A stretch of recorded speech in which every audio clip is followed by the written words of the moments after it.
नमस्कार दोस्तों, spiritual saga में आपका स्वागत है। आज हम जानेंगे भीष्म पितामह ने विवाह क्यों नहीं किया था। जब भीष्म का जन्म हुआ तो उनकी माता गंगा उन्हें अपने साथ लेकर स्वर्गलोक लौट गई। गंगा ने अपने इस पुत्र का नाम देवव्रत रखा था। देवव्रत के जन्म के बाद गंगा को श्राप से मुक्ति मिल गई थी, लेकिन राजा शांतनु को अभी पृथ्वी पर ही रहना था। स्वर्ग में गंगा ने अपने पुत्र को देवताओं और देवऋषियों से शिक्षा दीक्षा दिलाई। गंगा के जाने के बाद राजा शांतनु ने दूसरा विवाह नहीं किया, बल्कि गंगा और अपने पुत्र के लौटने की प्रतीक्षा करते रहे।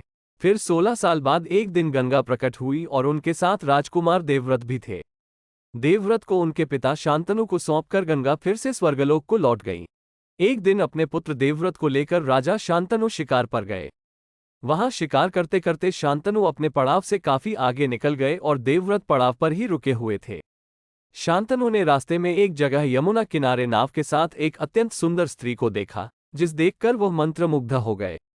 उस स्त्री का नाम सत्यवती था, जो स्वर्ग की अप्सरा थी, लेकिन एक श्राप के कारण पृथ्वी पर जन्मी थी।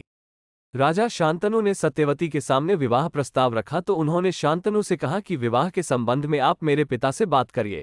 राजा शांतनु अपने और सत्यवती के विवाह का प्रस्ताव लेकर उनके घर उनके पिता से मिलने पहुंचे।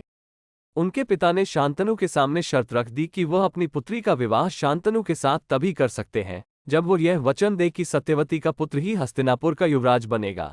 शांतनु यह वचन नहीं दे सकते थे क्योंकि शांतनु अपने पुत्र देवव्रत को युवराज घोषित कर चुके थे।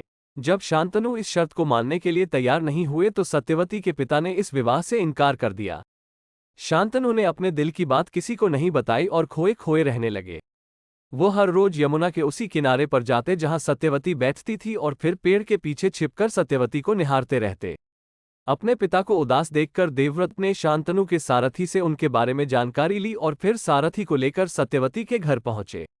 देवव्रत ने सत्यवती का हाथ उनके पिता से मांगा ताकि वो सत्यवती का विवाह अपने पिता के साथ करा सकें। देवव्रत ने जब सत्यवती के पिता से उनका हाथ मांगा तो उन्होंने वही बात दोहरा दी जो उन्होंने राजा शांतनु से कही थी।